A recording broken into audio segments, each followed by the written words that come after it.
Hello, friends. I am John, and I am the 3D 80s kid.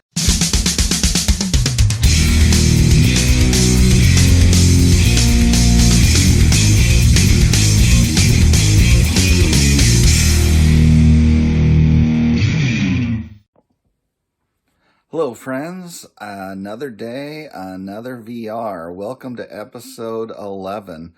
And for today's video response, this is for Sammy of SFI Sports Cards. He has asked us to show a Hall of Fame baseball player as well as a non-Hall of Fame baseball player from our favorite decade of sports cards. So, my choice in this regard, if you've seen my videos, I bet you can guess that I'm going to say the 1960s. And looky here, I've got another opportunity to show another 1960 Topps card from my favorite Topps set. And my Hall of Fame choice today is Mr. Eddie Matthews. Widely considered at the time of his retirement the greatest third baseman who'd ever played to that point, and basically remained so until a couple of guys came along by the name of George Brett and Michael Jack Schmidt. Kind of took his crown, at least if you believe the rankings that ESPN did in 2016 of greatest third baseman of all time. They had Eddie here at number 3. But he's got some other notable items would be he was the first cover athlete of the very first issue of Sports Illustrated. And at the time, Ty Cobb was quoted as saying, he's seen only 3 or 4 people in his lifetime that had a perfect swing, and this kid here is one of them. Beautiful left-handed stroke, and lots of power, enough to hit 512 home runs. Unfortunately for him, he played alongside Hank Aaron and is basically overshadowed by the greatness of Hank Aaron. So he is relatively forgotten. His cards are way cheaper than they should be, except for one notable exception. He has the distinction of having the most valuable rookie card in Topps history, thanks to him having the very last card of the 1952 Topps set, number 407, and that card being a rare high number, and then the condition issues with being the last card in people's stacks wrapped in rubber bands, and just the scarcity of finding one of those in top condition. But in my case, Eddie gets the chance here to stand alone, as I have yet to acquire a Hank Aaron card. So no overshadowing in my case on the wall for Eddie. But great Hall of Famer and a welcome addition to my collection for a very reasonable price. For my non-Hall of Famer, I have gone with Mr. Curt Flood. Recently acquired this one. If you'd seen my video on grading, my preference is these days to buy straight to having it be SGC case, already graded. But due to lack of availability of certain cards, such as this one, just couldn't wait anymore. I wanted his card, so I bought one raw, and I'm sure you'll see him in an upcoming grading video that I will do eventually once I am ready to send him in. But this guy here is somebody that is one of the most significant figures in sports history, and yet many people have never heard of him. It's a crime. He should belong in the Hall of Fame for what he contributed to professional sports. And what that was, if you don't know, is that in 1969, after he'd been playing 11 years for the Cardinals, he had been traded by ownership to the Phillies, and he decided that he loved playing in St. Louis, and he wanted to continue there for the rest of his career. He didn't want to be forced to be moved. And as a result, he ended up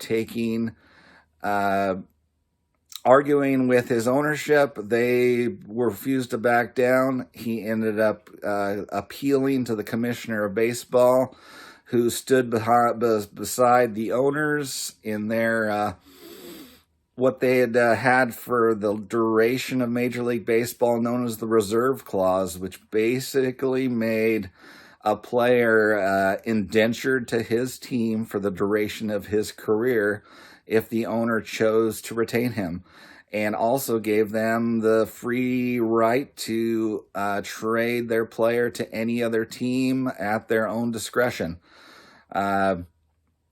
So he took the commissioner of baseball to court after the 1969 season, and essentially forfeited the entire 1970 season as that case drug out for the entire duration of the season. Ultimately, he lost his case and lost his choice, but at that point, Philly didn't want him. St. Louis didn't want him. He did sign a free agent contract then with the Washington Senators in 71, but only lasted 15 games because ultimately, while he was undergoing this lawsuit, he was taking on enormous amounts of pressure. He was getting death threats.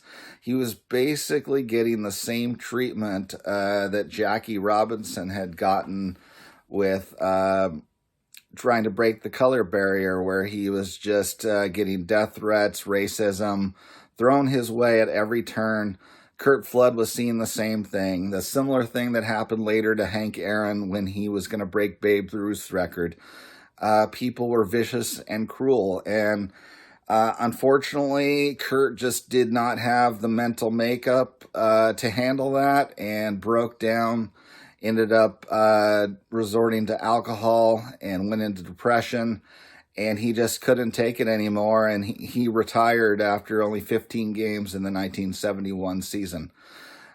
He was a really good player. He had won 7 Gold Gloves in the outfield, made 3 All-Star teams. He wasn't destined to be a Hall of Fame player on playing alone, but his contribution belongs in the Hall of Fame, because after his failed lawsuit, then immediately following that,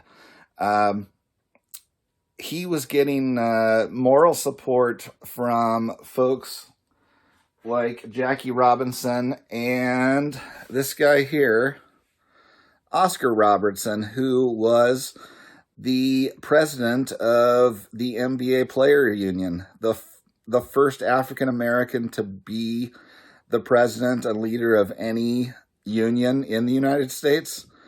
And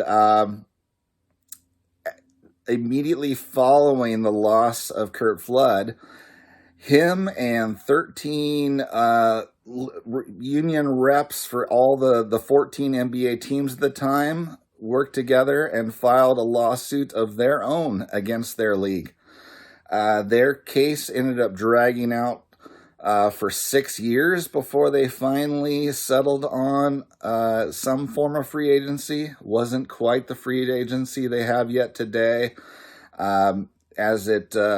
their free agency in the beginning actually required compensation from the team that lost the player to the other team.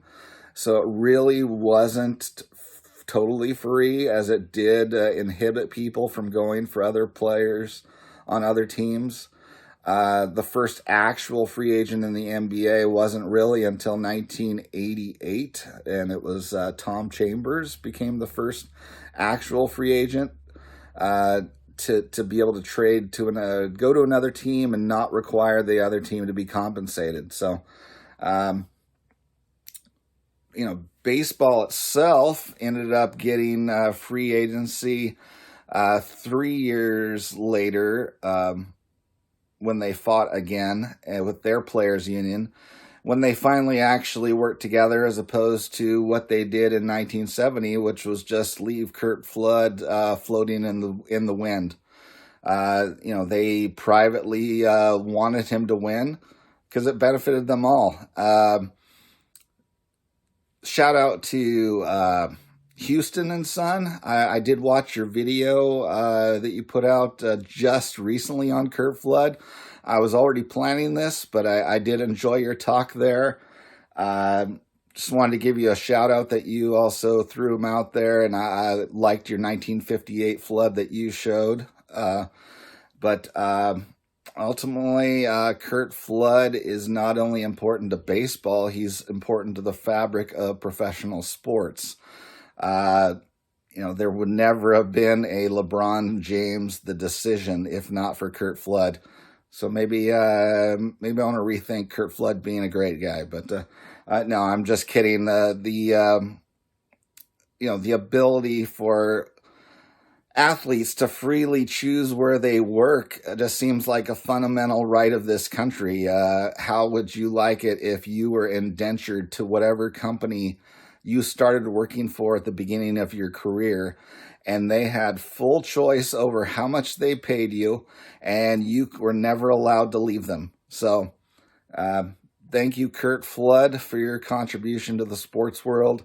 And then thank you, Sammy, SFI Sports, for asking for this VR, and congratulations on 100 subscribers. Thanks, everybody, for watching. Farewell for now. I will see you later.